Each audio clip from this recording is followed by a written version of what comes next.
Step 1 in the development process is to plan the flow of your website or application. It is very important to create a clear and concise plain static information site or a dynamic interactive site. Let's take a look at an example of each one. The site flexzilla.com sells his specialty garden hose product. The site is very simple. It showcases the product and provides some information to potential buyers. The site does not interact or requires any information from. Now let's take a look at much more complex dynamic websites such as Amazon.com. This website sells over 200 million products in 1000 seconds of different product categories. We can see here on the home page a variety of different types of products. The site has a customer portal that allows us to sign in and configure settings that will custom tailor the shopping experience based on our interest. Amazon also likely has this flowchart is simply hierarchical structure of each website and interactive with other pages on your website.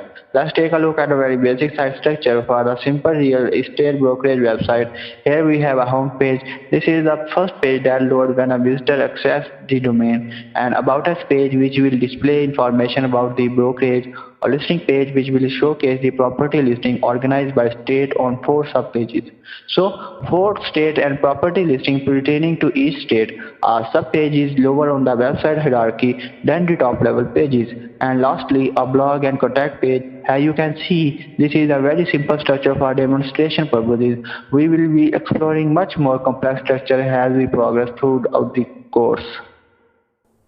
Gate साइटमेंट को like करें, channel को subscribe करें और bell icon को दबा दें ताकि इस जैसी अपडेट्स आपको मिलती रहें।